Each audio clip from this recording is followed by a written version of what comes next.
In this second in the series on the man who tapped the secrets of the universe, we're going to go right to the heart of the matter. We are going to explore genius or mediocrity. And this was the essence of Walter Russell. He was able to tap into creativity and draw pure genius out of it. And he believed every single one of us could. So let's now explore that possibility within ourselves. If you enjoy watching this, please click on the like button and subscribe to our channel, or feel free to share with your friends.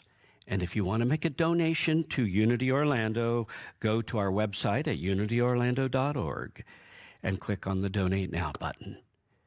Today, we're going to explore our own inner genius. Well, I said this fall we're going to use quotes. You know, it's an awful little book to spend the whole fall season on, right? But there's some wonderful quotes in there. He kind of outlines how we truly can enter into higher consciousness. And I like this. It's The Man Who Tapped the Secrets of the Universe by Glenn Clark. A bunch of you have gotten it, and she's gotten some more in this week. This morning, we're going to use the topic that essentially was one of Walter Russell's signature statements. This is a statement, a belief that he held all of his life, and essentially what his life stood for. He said, I need to prove that you can do anything as long as Spirit is moving through you. And it's entitled Genius or Mediocrity. And that's the way he put it. You see, the beauty of this is that this book is not written like a religious book. It is. I mean, it is a spiritual book in the sense that Walter Russell depended on everything in his life for Spirit moving through him, to inspire him, to show him, and he did amazing things because he knew God moved through him. But he put it in more secular terms. And so consequently, in those secular terms, we're looking here, and he's saying the difference between genius and mediocrity in your life is essentially whether you're doing it on your own or whether you're allowing Spirit to move through you. That's how we would say it. This is how he put it. And I'm going to quote from page 6 and 7 and then add just one more piece on 9. This is Glenn Clark interviewing him. Can you give me the secret of your life? I said. That's Glenn. He hesitated and then replied, yes, I believe sincerely that every man has the consummate genius within him. Some appear to have it more than others only because they are aware of it more than others are. And the awareness or unawareness of it is what makes each one of them into masters or holds them in mediocrity. I believe that mediocrity, and here it is, listen to this one, this is the one-liner.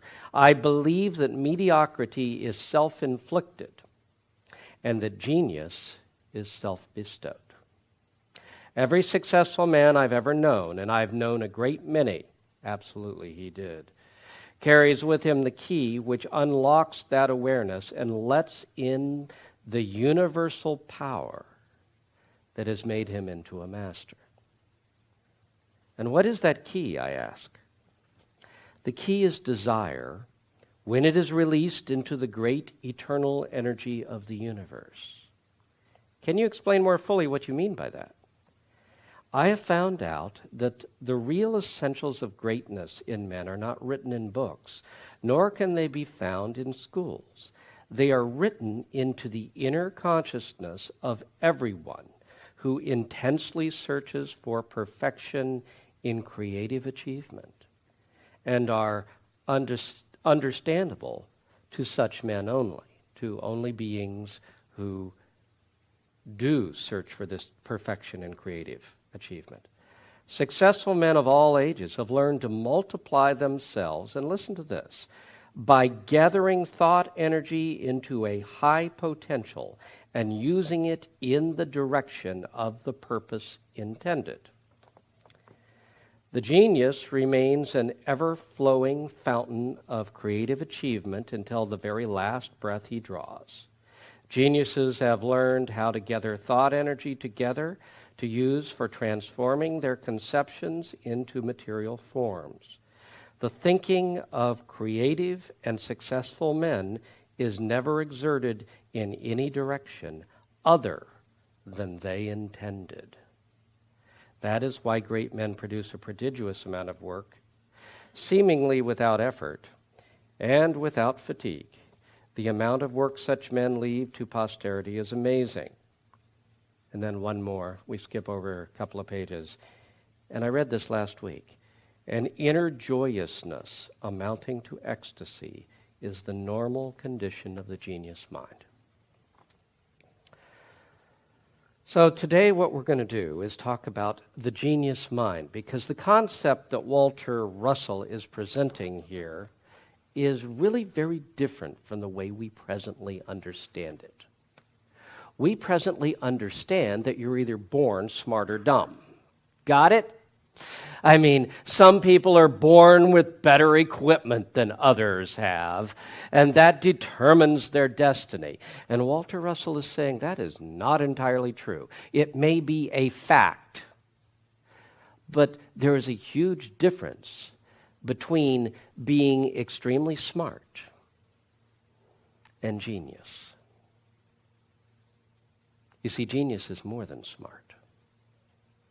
It's more than your being able to do it very well on your own.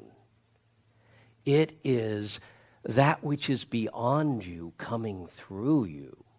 Ideas erupting within you that you're sure you never could have come up with yourself. That's pure genius. Consequently, I don't care whether you were born with great equipment or not so great equipment. Genius, the ability of something wonderful to flow through you, is always there. And Walter Russell wanted people around him. He wanted to be a demonstration to others as to how you can let this happen. Remember this guy? He did everything. He was an artist. He was a musician. He was a scientist and developed stuff ahead of other scientists. He's doing it around the turn of the 1900s. But he developed stuff way ahead of other scientists. And scientists as a whole didn't want to really take him deeply into their midst because he put God into the equation. But several scientists took work that he had put out and amplified it and worked off of it and got Nobel Prizes for it. So the bottom line is having God in the equation can put you way ahead of average thinking. If you're on your own, you can't be much more than mediocre. But if you're connected to divine mind, the inspiration that can move through you can cause ideas to erupt within you that you couldn't have thought up yourself. I mean, there's the story of Edison. Edison, who was it, invented the sewing machine? That was somebody else. No, it isn't Singer. Howe. Thank you. Elias Howe. That's the one. Wow, you know your history. I didn't hear that, but it was good, I'm sure. Did she say I didn't? No.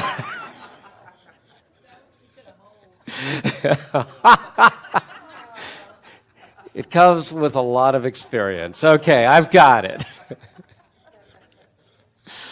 Elias Howe was wrestling with this whole concept of how do you make a sewing machine. He couldn't make it work. He wanted the machine to work, and he just couldn't get it to happen. So he falls asleep, and he's sleeping away, and he has a dream. And in the dream, he's running from these primitive natives that are all throwing spears at him. And every one of the spears has a hole in the tip. And he wakes up and goes, oh my God, that's my answer. I put the hole down on the tip instead of up high like normal needles. I put it down there, and that's how it'll work. Well, did he think that up because he was smart? No. That was something that erupted from inside of him. The ideas for all the great inventions that we have, rarely are they achieved by our putting together the thoughts we already know in a logical way and applying smarts to them. Some are. A few of them are. But the vast majority of the really transforming inventions and thoughts came out of nowhere. And that's what's being talked about here. We are connected to the nowhere that genius thoughts come out of. We are connected to divine guidance. We're connected to all that's good. We're connected to everything we could ever want to know. But in Unity we have a saying, the source of all evil is the belief in separation. We believe we're not connected. We're not connected to God. We're not connected to universal mind. We're not connected to this creative power that can change life and mold life. When you know you are, you've entered the genius mind. So, with that in mind, and with the realization that the difference between mediocrity and genius is mediocrity believes it is separate from God, that we are on our own. And as long as we function as separate beings, we can never be more than mediocre. And genius knows there is something within me from which those ideas flow, and I can trust it. So in the end, it's personal power versus soul power. That's what we're talking about today. So with that in mind, I want to talk about steps for becoming aware of the genius mind within you. And the very first one is realize you are directly connected to universal divine mind. Realize it. It's pretty simple. Just realize it. Last week I said, well, how do you get there? Well, sometimes it's as easy as declaring that it's so, moving your mind to that place. And so what the very first step to connecting to that wonderful, unlimited power that is within you, to be anything, the very first step is to realize that you are connected, that Spirit can move through you, that divine mind can inspire you, that things can happen through you that are far greater than you're capable of. And I'll tell you, that is such a thrill. Such a thrill when you watch something happen through you that you know you really couldn't have done. You couldn't have set this up. You couldn't have made this happen perfectly, but it did. So, in Exodus 4:12, we got the story of Moses. Moses really liked being mediocre, and God asked him to be genius. Okay? And so God says, you're going to do something. You're going to lead my people out. You're going to go talk to Pharaoh. And he says, I'm going to do what? You got to be kidding me. And he came up with every excuse under the sun. He said, but he started off with, I'm not smart. I'm not good enough to do this. I'm not capable. And this was God's response. The Lord said to Moses, now therefore go, and I will go with your mouth and teach you what to say. That's genius. I don't know where these ideas, I don't have enough ideas to pull this off. Don't worry about it. They will come through you. So often throughout the Bible, you will find instances in which it is declared, hey, I don't know whether I know what to say. Don't worry.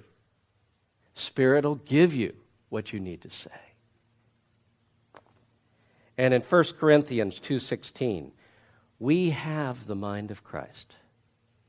We have the mind of Christ. The mind that is in Jesus Christ is in us.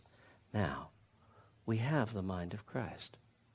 We have that infinite mind. We are directly connected. See, Jesus reached into his mind and communicated with God. Got his answers back, no problem. I mean, he was in constant communion with the infinite mind of the universe, the Father. And we have that mind in us too. We have the mind of Christ. Number 316 in the same book, 1 Corinthians. Do you not know that you are the temple of God and that the Spirit of God dwells in you? So the first step is to know that. The Spirit of God is inside of me, can inspire my mind, can move through everything that I'm doing. And thus, things can happen through me that are way beyond my seeming capabilities. So we're going to affirm, the mind that is in Jesus Christ is in me now. Together, the mind that is in Jesus Christ is in me now. Do it again. The mind that is in Jesus Christ is in me now. Feel yourself connected to the Jesus Christ mind, that expanded, infinite, connected mind. I am directly connected to the mind of God, and I am inspired with all I need to know. Now, if this is a little long, it's up on the screens. Let's do it. I am directly connected to the mind of God, and I am inspired with all I need to know. One more time. I am directly connected to the mind of God, and I am inspired with all I need to know. Does that thought fill you with just a little bit of excited joy, optimism, the possibilities? Good, then we're ready to go to step 2. And step 2 is my desire to realize that my desire sent into the great eternal energy of the universe. I'm using Walter Russell's terminology here now. He's describing prayer any way you cut it. My desire sent into the great eternal energy of the universe enlists all the powers of God to create what is desired.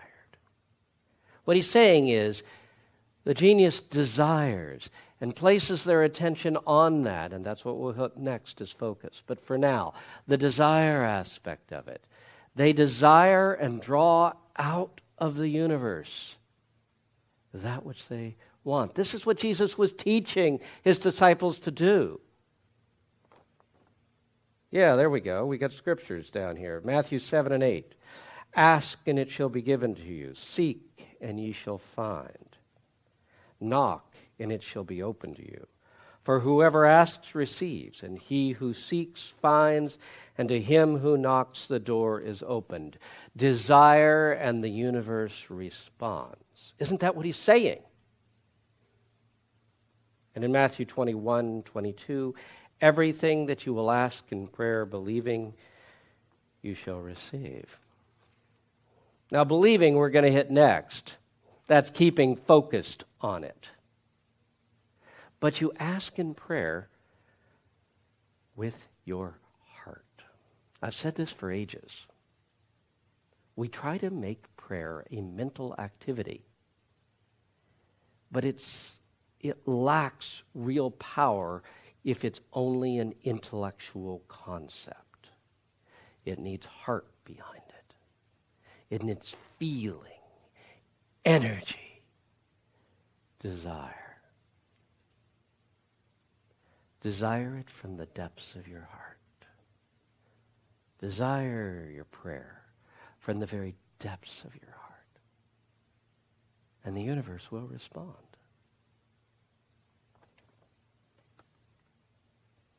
So I ask, and the universe responds to fulfill my desire.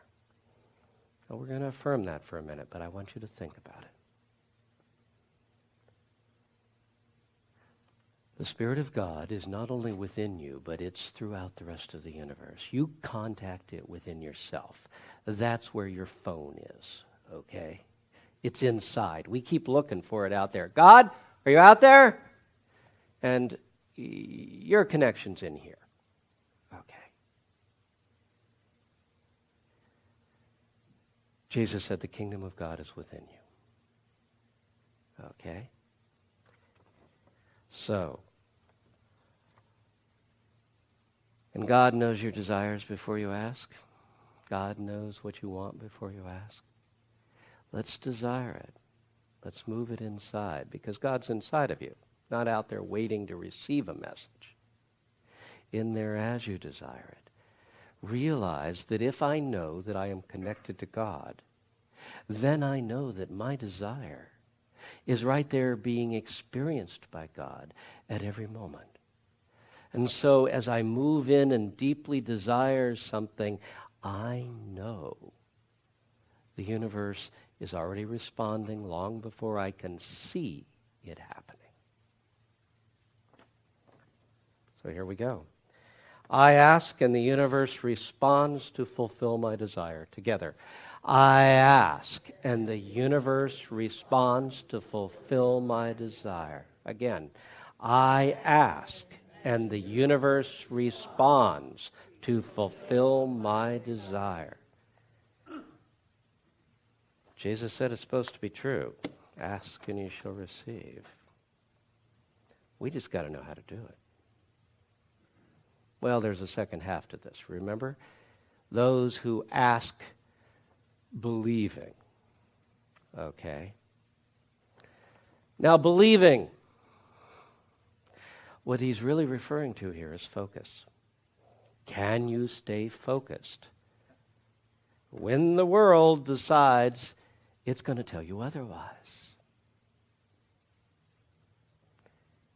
In other words, can you be blown off course easily?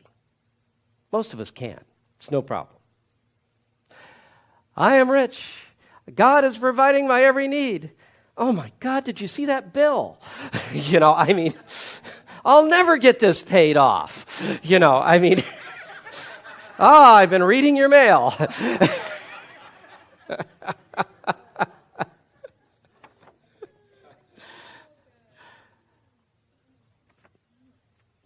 Remember how Walter Russell said, one in the genius mind, a true genius,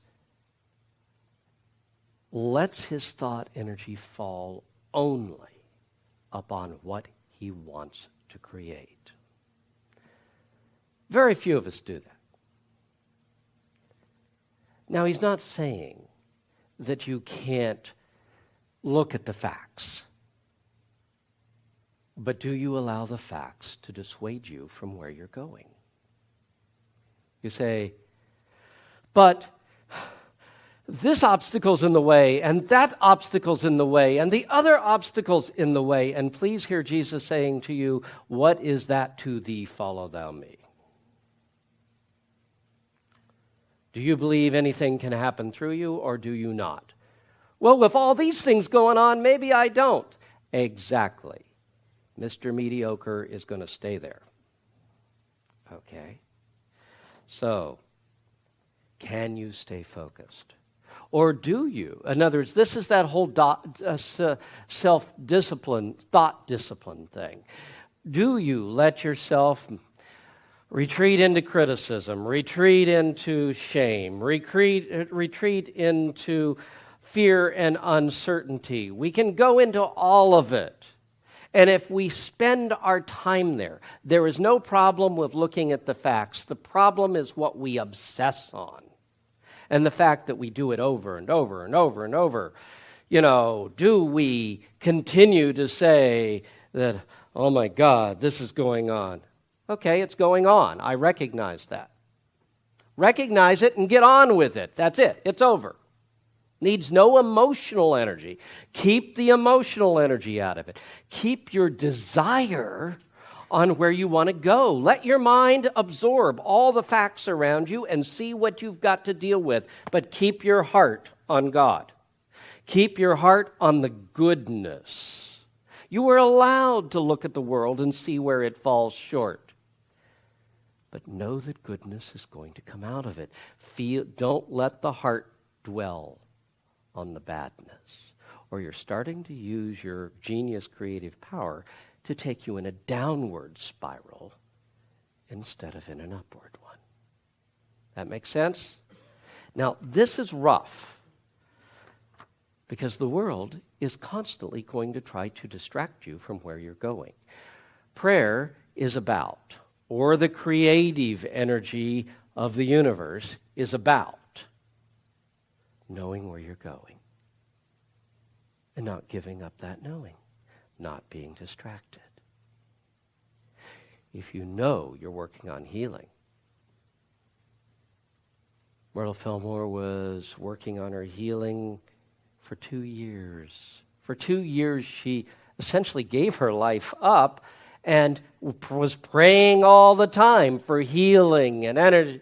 Now, the result of it was that she not only got her own healing, but she became a healer. I mean, she connected in so tight that this was a very important part of her life, and it was available to everyone who seemed to touch her. Oh, well, I don't mean that literally. I mean touch her consciousness that she prayed with. But if she'd given up in the first couple months, none of that would have ever happened, right? And there'd be no unity movement. So, do we give up in the first couple months, or do we know where we're going? And do we keep our heart on where we're going? Even when the dogs are nipping at our heels. You see, I have this wonderful vision in my mind of what it's like to endure and to go where you want to go. In Colorado, where my dad built that home that he lives in presently, I spent a lot of time out there, did a lot of work on that house myself so that my parents could eventually move into it and so forth. And in the early days, it's not so much true anymore, but there were cattle above us and cattle below us, and someone mysteriously always cut the fences. And the bottom line is the cattle were constantly coming through our property. And so my dad had a couple of Australian shepherds, and he'd send them out, go get that bull, chase it on out of here. The bull would come in, oh, green grass, pond, a whole bit, I'm coming in, and chase it back out of here, okay? So the bull's starting on down through there, and he's just plodding slowly on down through there, and the dogs go out. Now, the dogs are these little creatures that if he actually connects with them, he kills them, But they nip at his heels, and he keeps going a little while. And they nip at his heels. And they nip at his heels, and then finally he starts turning and messing with them, And once he's done that, he's lost it. Because they then continue to distract him. He forgets where he was going, and finally he goes back out. But the bottom line is, nothing could have stopped that bull from going where it wanted to go. The dogs couldn't stop the bull. They could only distract it. And life around you cannot stop you from creating a wonderful life. It can only distract you enough that you fail to do so. You need to know you are the bull, and you will pay no attention to the dogs nipping at your heels. You know where you're going. You'll deal with it. If one gets in your way, you'll knock it out of the way, but you will not be distracted from where you're going, no matter what life throws at you. That's focus.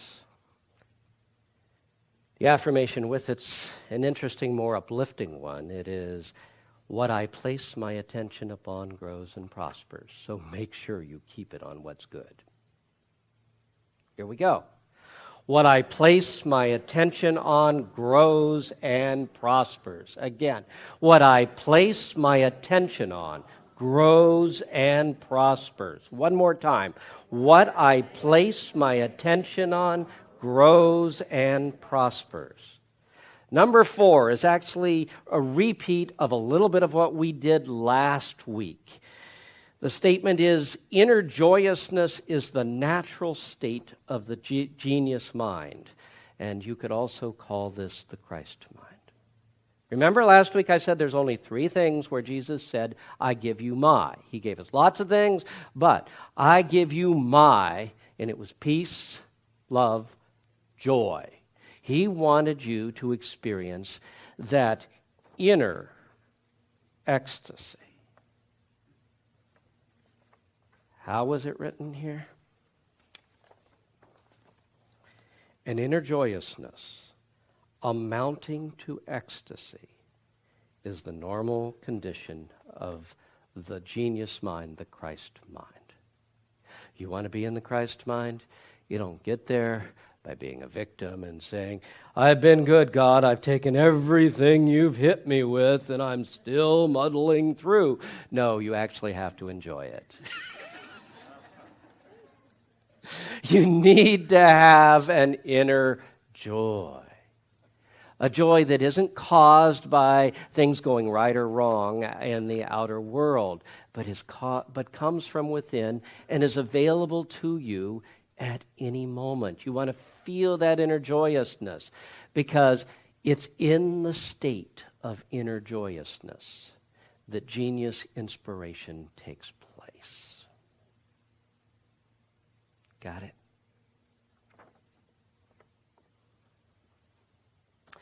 So how do you approach that inner joyousness? Well, strive every day to feel it and to know that divine mind is moving through you. Keep remembering joyousness, joyousness. Now you say, oh yeah, well that's an easy... No, it's not an easy thing. We are trained to only feel joy when everything goes right. And everything doesn't always go right every day. So practice feeling that inner state of joyousness. And how might you do that? Become super aware of the beauty that's all around you. All you see, hear, feel, smell, taste. Walk outside. Feel the beauty of the sunlight and see the glory of nature all around you. Smell the smell in the air. And instead of saying, yep, it's a city, feel the richness of it. Feel the feeling of the season. Sense the beauty of the people that are all around you. Some of them being stupid idiots, but there's beauty inside of them. Sense the beauty that's all around you. And spend time just absolutely cherishing that beauty in your heart. That will resurrect that inner feeling of joyousness. Life is so beautiful, I love my life. Let's affirm it. Life is so beautiful, I love my life. Again, life is so beautiful, I love my life. One more time, feel it. Life is so beautiful, I love my life. Do you feel the energy that starts to rise as you affirm that? That's the energy you want to be in so that inspiration flows. Number 5, we're getting there. Practice creativity every day because that is the experience of higher mind flowing through you. Creativity. That is that bubbling up from nowhere. That is an idea that pops into your mind and you go, wow, that's what I'm going to do. Or that is, oh yeah, let's do this. Creativity is being connected to the unlimited. So, The interesting thing is, when you are creative, you release joy. And when you're joyous, it unleashes creativity. These two are really very closely connected. Okay? To people who are depressed, one of my recommendations is to go do something creative. Do something creative because that generates energy, and that joyous energy inside of you. So here we go. Do something creative every day. And you go, well, I don't have a lot of talents. Of course you do. Creativity. Well, let's put it this way. One of the things I used to do, I haven't had it out in a while, is I had myself a synthesizer. Now, you have never seen me up here working with Brian. And be glad.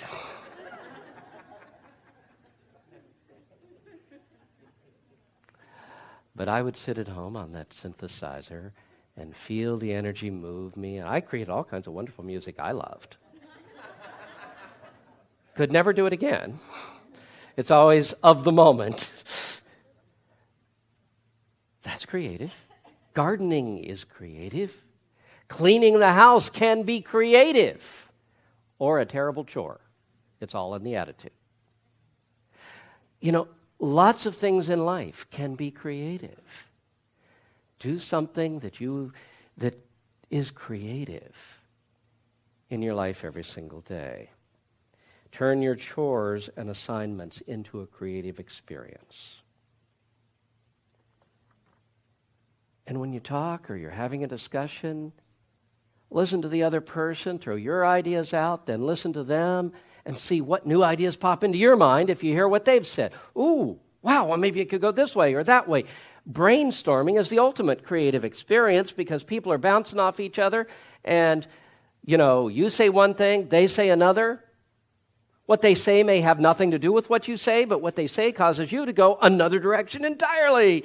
And before long, it all comes together into this wonderful realization that you think you never could have come up with on your own. I suppose you could have brainstormed with yourself and gotten there if you're really in a creative state. But be creative. I love how God inspires me in everything that I do. Together?